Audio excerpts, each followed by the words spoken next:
Alors voilà, on m'a demandé d'essayer de faire un cours en français euh, pour, sur le Shalom Bait, donc sur euh, la paix au foyer, l'harmonie entre l'homme et la femme, pour les non-juifs qui veulent savoir, ça s'appliquera une partie évidemment aux juifs aussi, mais euh, même à ceux qui ne sont pas religieux aux non-juifs, aux noachides, euh, qui veulent savoir quelle est l'opinion du judaïsme, comment vivre euh, en tant que mari et femme, dans une pureté familiale. Euh, et donc on va essayer de comprendre un peu qu'est-ce que le couple, la grandeur du couple, la beauté du couple selon le judaïsme. Donc j'espère, évidemment j'encourage tout le monde à poser des questions, le plus de questions le mieux c'est. Euh, J'espère que ça aidera certains d'entre vous et vous donnera une meilleure compréhension euh, de ce que Dieu veut. À la fin de toute façon, on est tous là pour se rapprocher de Dieu, chacun à sa manière, euh, et, euh, et on a la Torah pour nous guider à nous tous. Donc qu'est-ce que la Torah dit sur le mariage? euh, Il y a énormément de choses à dire, on peut parler pendant des heures, donc je vais essayer de donner les points les plus essentiels. Euh, je ne vais pas toujours donner les sources, je peux donner des sources, si vous me demandez des sources, je peux donner des sources, mais euh, tout ce que je dis, ça vient du judaïsme, de la Torah, euh, et, euh, et donc j'espère que vous allez me... Je cherche mes mots en français encore, parce que j'ai perdu mon français en étant en Amérique pendant 20 ans. Donc excusez-moi si je dis des mots qui ne sont pas grammaticalement corrects ou pas appropriés. Je m'en excuse. Donc, j'aimerais commencer avec un point très très important, le plus important d'ailleurs. Quand vous vous réveillez le matin, et quand vous vous demandez pourquoi ai-je été créé, pourquoi suis-je là, il faut que vous arriviez à vous répondre ou à comprendre que vous êtes là pour être marié. Qu'est-ce que je veux dire par ça? Vous êtes là pour apprendre à devenir un. Le but ultime de tout ce qui a été créé, c'est de retourner vers l'unité. Quand on commence la Torah, dès le début, le Chumash, on s'aperçoit que Adam a été créé un, unifié, mâle et femelle. Et pourquoi Dieu a fait ça et ensuite il l'a séparé? Ça n'a aucun sens. Dieu fait des fautes, il se trompe, il n'a pas bien calculé son coup. Non, Dieu sait exactement ce qu'il fait et tout est là pour nous donner un message. Il faut décoder donc ce que la Torah veut nous dire. Il nous a créé un et au départ, il a créé le monde et il l'a séparé en deux. C'est-à-dire, il y avait Dieu et le monde. Et on devait s'unir. Mais qu'est-ce qui s'est passé? Adam, l'être humain, c'était pas Adam, c'était Adam et Ève, mais Adam, l'homme primordial, qui est mâle et femelle en même temps, androgyne, je me rappelle plus comment on dit. Mais bon, il a, il a fait une erreur, et il n'a pas compris qu'il était mâle et femelle, c'est-à-dire que sa fonction devait être de s'unir à Dieu en ayant une relation comme homme-femme.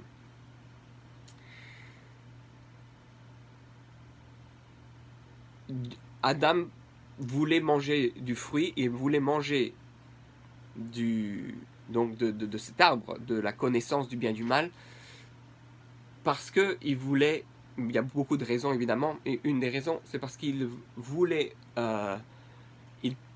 être plus comme Dieu, et donc être essentiellement mal, c'est-à-dire en contrôle, vouloir donner. Pas quelque chose forcément de mauvais, c'est bien de vouloir donner.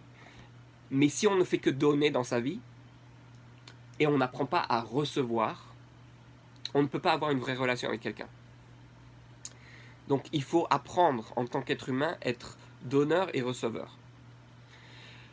Donc, comme Adam n'a pas vu ça en soi-même, il a éliminé, il n'a pas reconnu sa partie féminine, alors Dieu lui a dit, il va falloir que je te détache de ta partie féminine, de ta féminité, ta force féminine qui va t'apprendre à qu'est-ce que ça veut dire de recevoir. Parce que il fallait apprendre à recevoir du Créateur tout le bien que le Créateur nous donne pour qu'on puisse ensuite s'unifier à lui. Donc, Dieu a sorti la partie femelle de l'homme et il a mis face à face. Et voilà, tu vois ce que c'est une femme, maintenant apprends à t'unifier avec elle. Apprends le va-et-vient, l'interaction qui permet de s'unir, l'amour, la paix, l'harmonie, donner, recevoir pour pouvoir redonner.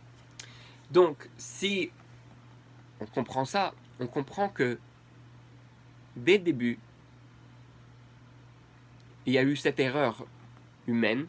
Évidemment, tout était planifié, en quelque sorte.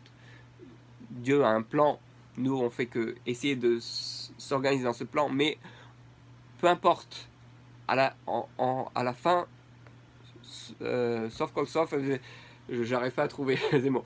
À la fin du compte, qu'est-ce qui se passe? Il faut apprendre à se marier.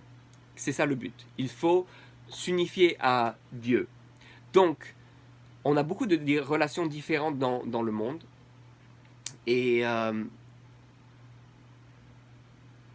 qu'est-ce qui se passe? Toutes nos relations qu'on a, elles sont toutes des relations différentes, mais de va-et-vient, de donner et recevoir. Et des fois, on doit donner beaucoup. Par exemple, à nos enfants, on ne fait que donner inconditionnellement. Sans forcément expecter, comment on dit en français, sans avoir savoir si l'enfant va redonner. Mais on donne quand même. Ensuite, il y a les frères, les sœurs, il y a les enfants bon, les enfants, les parents, il y a notre boss, nos enseignants. Bon, éventuellement, la relation la plus haute, c'est hommes et femmes, se marier.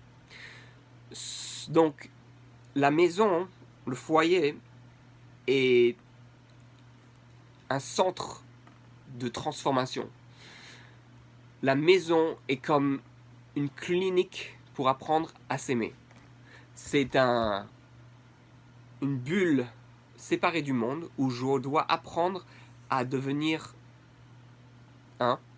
Et de cette manière, je vais apprendre, c'est-à-dire tout mon mariage, toutes mes relations, mais essentiellement mon mariage, c'est ce qui va me permettre de comprendre comment être un avec Dieu. De la même façon, quand comme ou femme, je dois reconnaître tout le bien que l'autre me donne, et je dois apprécier et j'allais chanter. Bon, ça c'est un peu trop romantique peut-être, mais de la même façon que je dois apprécier ce que l'autre fait et lui dire, de la même façon on fait pareil avec Dieu. Donc on est là pour se marier, et quand on décrit qu'est-ce qui va se passer dans le monde futur, c'est-à-dire toutes les personnes, juifs et non juifs, qui ont travaillé sur eux-mêmes pour devenir un avec les autres et un avec Dieu, vont être préparés au monde futur. C'est-à-dire quand on meurt, on va rentrer éventuellement dans un monde plus spirituel, on va pas parler maintenant de toutes les étapes qui va arriver après le Messie et tout ça, mais en gros, on va arriver éventuellement dans un monde spirituel où il n'y aura que nous et Dieu, et le but, et donc là, on utilisera tout ce qu'on a fait pour s'unir à Dieu. C'est vraiment ça le plan du monde. Le plan du monde, c'est se préparer au mariage divin. Pourquoi cette préparation nécessaire? Pourquoi Dieu ne nous a pas créé déjà amoureux de lui? Parce que Dieu veut qu'on l'aime et qu'on choisisse cet amour, qu'on choisisse ce mariage. Et plus on se prépare dans ce monde, plus on a de mérite à cette unité dans le monde futur. Donc tous les commandements qu'il y a, que ce soit les 613 commandements chez les Juifs ou les 7 commandements chez les non-Juifs, sont là pour apprendre à s'harmoniser avec le monde, apprendre à s'unifier avec le monde, à se parfaire soi-même, fixer, réparer toutes nos émotions qui ne sont pas en balance. Donc il faut harmoniser et rebalancer, et donc il faut ça nous permet de nous purifier, et grâce à ça on va pouvoir s'unifier à tout le monde. Ça nous prépare au monde futur. Donc c'est là le but ultime, et donc c'est pour ça que le travail le plus important dans notre vie, et le plus grand focus, la plus grande concentration qu'on doit avoir dans notre vie, dans notre travail spirituel et physique, c'est le mariage d'unité. Je m'excuse encore, j'ai tellement du mal à retrouver mes mots français pour enseigner. J'ai enseigné qu'en anglais pendant 20 ans, et c'est vraiment dur de retrouver les mots qu'on utilise pour enseigner. Bon, je vous comprenez ce que je veux dire. Donc qu'est-ce qui se passe? L'homme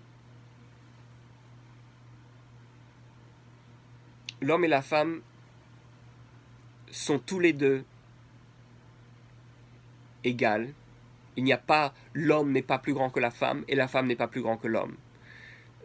Évidemment, à travers l'histoire juive, il y a eu des moments où la femme a été rabaissée, ou peut-être l'homme rabaissé. Bon, en général, c'est la femme, malheureusement.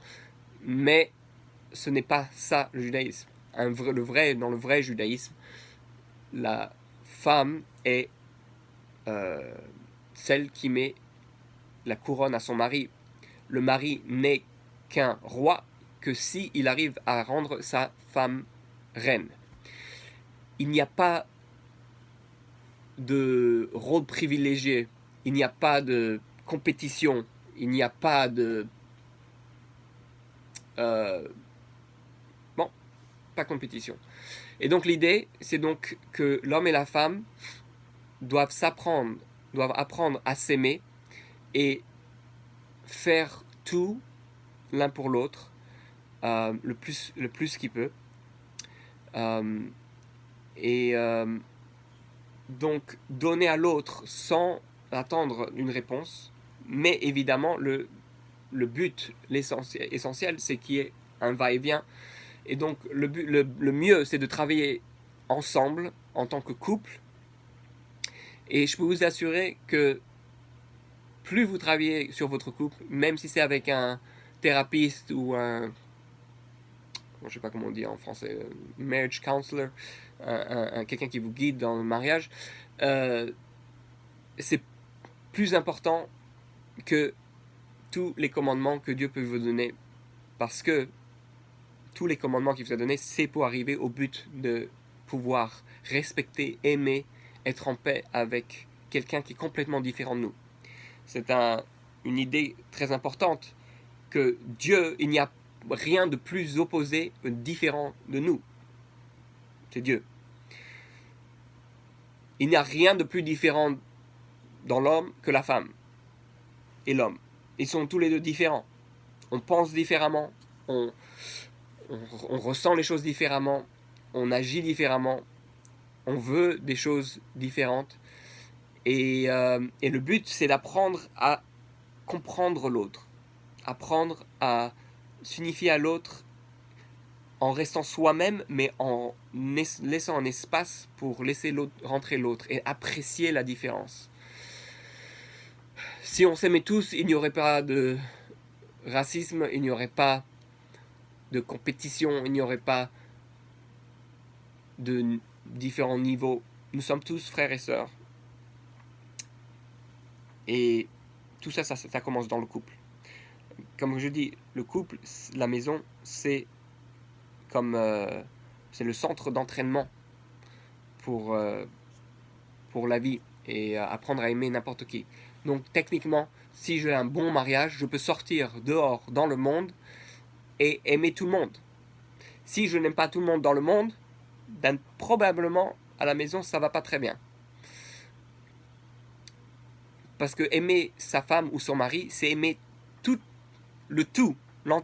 ce qu'il y a en lui, tout ce qu'il y a en elle, le bon et le mauvais. Et c'est apprendre, nous on s'aime soi-même, d'accord? On dit Verta et Hakamocha, aime ton prochain comme toi-même. On s'aime soi-même, on a tous des faiblesses, on a tous du mauvais en nous qui nous envahit comme des démons et on est poussé à faire des choses qu'on regrette tous. Mais quoi? On s'accepte. Enfin, il faut apprendre à s'accepter. Bon, ça, c'est toute une autre histoire sur la teshuva, la repentance. Mais qu'est-ce que Dieu veut? Dieu s'en fiche qu'on fasse des fautes. On a tous des péchés. On a tous péché.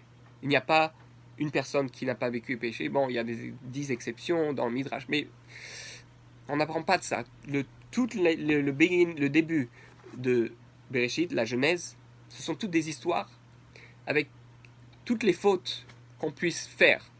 Même Moshe Rabbeinu, Moïse qui a fait des fautes, qui s'est énervé, Hachem, tu t'énerves, ah non, ça, il a pas pu rentrer en Eretz Israël à cause de ça. Donc, tout est là en entraînement pour apprendre à s'aimer soi-même, à apprécier même nos faiblesses et notre mauvais penchant, apprendre à le contrôler évidemment, mais tout ce qui est important, c'est ce qu'on fait après. Est-ce que je me relève et je travaille sur moi-même pour devenir meilleur? Et ça, on peut seulement faire si on accepte que c'est ok, on a déraillé, mais maintenant je me remets dans la bonne direction. Et quand on fait ça, Dieu nous dit, je t'aime encore plus qu'avant. Parce que tu me montres que bien que tu as fait quelque chose qui est pas bon, tu es quand même, vraiment intéressé à t'unir à moi. Je travaille sur soi-même. Donc, c'est pareil avec son épouse, nous devons apprendre à aimer même les parties qui sont pas très bonnes. Et car ça sera vraiment le Ve'afta Hakamocha, aimer son prochain comme soi-même. La femme et l'homme sont la relation en couple et le travail ultime de ça. Donc, apprendre à s'apprécier, apprendre à se respecter,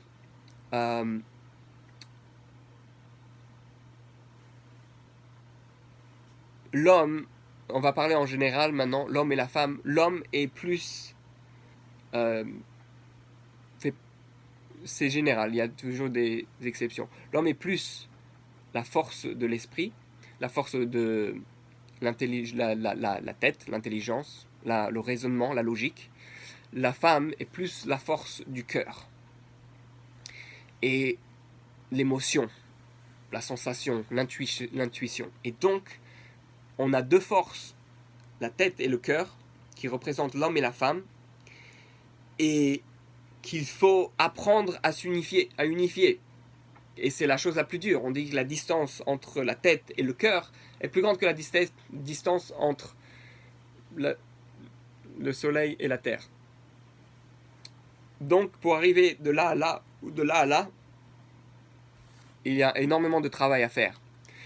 L'homme doit essayer de comprendre, d'abandonner un peu son son esprit logique de raisonnement est apprendre à sentir sa femme, à comprendre émotionnellement sa femme, et la femme doit travailler à réduire son émotion, ses émotions, et apprendre à comprendre l'homme au niveau intellectuel. Si on communique l'homme, parce que l'homme en général essaie de communiquer intellectuellement, et il faut faire comme ça, mais c'est pas logique, il fait ça, mais je le comprends pas, tadada. Il essaie toujours de trouver des solutions.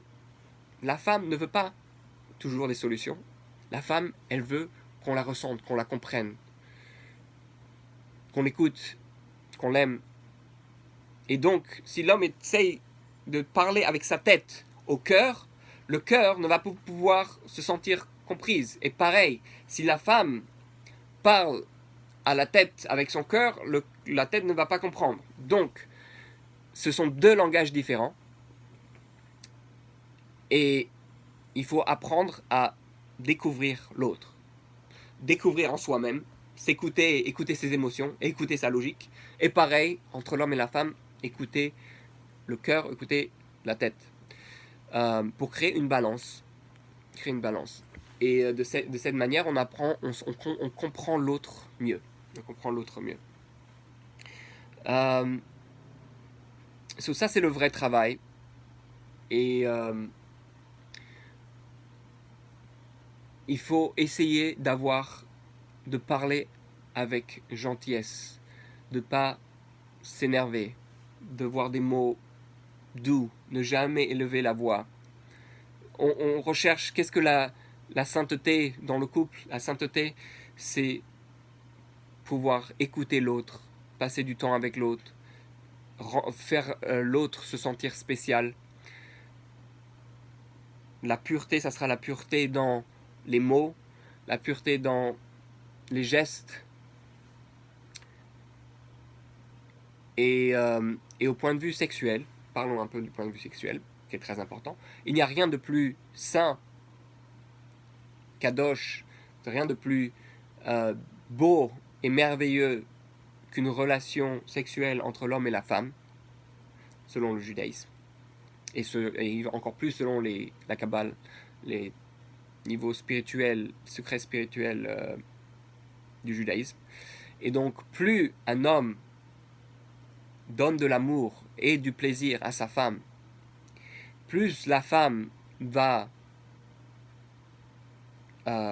vouloir réciproquer, donner aussi de ce plaisir et donner du plaisir à l'autre. Et là, il y aura une unité physique, émotionnelle et intellectuelle. C'est ça le but. Le but, c'est de pouvoir atteindre ce niveau de fusion des corps et des âmes. Donc, si on veut savoir à quel niveau on est dans ce couple, une des façons de savoir, c'est comment est la relation sexuelle. Est-ce que ma femme se sent aimée au lit? Est-ce que mon mari se sent aimé au lit? Si l'homme, en général c'est l'homme qui a ce problème, il est concentré juste sur ses propres émotions, sur son propre plaisir physique, la femme va se sentir comme un objet utilisé. Aujourd'hui, nous avons tellement de mal, il faut le dire, toutes les forces de la création négative aujourd'hui se concentrent pour séparer et déconnecter l'homme de la femme, empêcher cet univers mâle-femelle de s'unir. Et donc il y a beaucoup moins de mariages, il y a énormément de divorces, énormément de douleurs dans les couples parce qu'ils n'ont pas compris. La société essaye de faire de l'argent sur ça. Bon, on va pas parler de ça, mais il y a énormément donc de challenges. Et donc il faut apprendre à vraiment se battre contre cette force qui nous empêche d'être en harmonie et en amour comme ça. En plus, avec tous les problèmes internet, la pornographie et tout ça, ça crée encore plus de problèmes. On a des fantaisies. Et les hommes qui ont un esprit très vagabond, ils vont voir par-ci, par-là, et c'est les femmes sentent qu'elles ne se sont pas aimées et que peut-être elles sont pas assez belles et tout ça. Donc c'est le job de l'homme. L'homme sera toujours un peu par-ci par-là. Il faut lui pardonner. Ça fait partie de son grand Yesera, de son grand défaut et challenge, le mal qu'il doit se battre contre. Ça ne veut pas dire qu'il est mal. Ça veut dire il a ce grand challenge. Et donc, mais c'est à l'homme de travailler sur soi pour prouver à sa femme qu'elle est numéro un. Et donc travailler sur soi-même pour lui faire ressentir ça. Plus la femme se sent que c'est elle la plus importante, plus elle aimera son mari. Donc dans le couple, si dans la relation intime, plus il y a d'amour, plus il y a de douceur, plus il y a de plaisir, le mieux c'est. Donc, surtout si on va avoir des enfants qui sont sains et beaux et purs, des bons enfants, plus la relation est faite avec amour et plaisir et en faisant attention à l'autre, que l'autre ait du plaisir, alors plus il y a de chances d'avoir un enfant spécial. Donc voilà, je crois que j'ai partagé déjà une bonne partie des secrets. Des secrets. Aujourd'hui, c'est presque des secrets parce que dans le monde où on vit, il y a très peu d'harmonie où les mots que j'ai dit sont pas très entendus ou vécus. Et donc, il faut un vrai travail sur soi-même pour pouvoir y arriver. Voilà, j'encourage vous tous à poser des questions. Une dernière chose que j'aimerais ajouter, c'est qu'il y a évidemment dans le judaïsme, pour ceux qui connaissent, le concept de la femme nida, donc la femme quand elle a ses comment on dit, ses règles périodiques. Donc l'homme et la femme n'ont pas d'intimité conjugale. Et bien que chez les non-juifs il n'y a pas de restrictions spécifiques pour ça, c'est quelqu'un qui veut rester dans la pureté, il est idéal de ne pas d'avoir de relations sexuelles pendant la période de temps où la femme a ses règles. Voilà, donc je vous encourage tous à poser des questions et dites-moi ce que vous en pensez. Je m'excuse encore de tous les mots que j'ai essayé de trouver en français, mais bon, j'espère que vous avez eu au moins l'essence de ce que je voulais partager avec vous sur le Shalom Bayit, la paix familiale. Merci à tous d'écouter.